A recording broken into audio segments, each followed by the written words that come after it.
Big Boss വേദിയിലെ ആവേശമായിരുന്ന doctor Robin Radhakrishnan ഇനി തിരഞ്ഞെടുപ്പ് ഗോതയിലേക്കോ?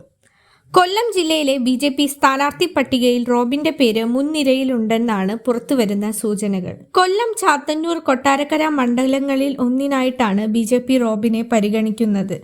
ഇതിൽ ചാത്തന്നൂർ മണ്ഡലത്തിനാണ് ഏറ്റവും അധികം സാധ്യത കൽപ്പിക്കപ്പെടുന്നത്. റോബിന്റെ ഭാര്യയുടെ അടുത്ത ബന്ധുവും BJP നേതാവുമായ ഗോപകുമാറിന്റെ സാന്നിധ്യമാണ് ചാത്തന്നൂരിലേക്ക് റോബിനെ അടുപ്പിക്കുന്നത്. കഴിഞ്ഞ തവണ ചാത്തന്നൂരിൽ മികച്ച പ്രകടനം കാഴ്ചവെച്ച ഗോപകുമാറിൽ നിന്നുള്ള സ്വാധീനം റോബിന് ഗുണകരമാകുമെന്നാണ് പാർട്ടി വിലയിരുത്തുന്നത്. BJP കേന്ദ്ര നേതൃത്വത്തിന്റെ മുന്നിലുള്ള സാധ്യതാ പട്ടികയിൽ റോബിന്റെ പേര് ഇടം പിടിച്ചു കഴിഞ്ഞു. കൊല്ലം ജില്ലയിലെ നിർണായകമായ ഈഴവ വോട്ടുകൾ പാർട്ടിയിലേക്ക് എത്തിക്കാൻ റോബിന്റെ ജനപ്രീതി സഹായിക്കുമെന്ന് BJP കണക്കുകൂട്ടുന്നു.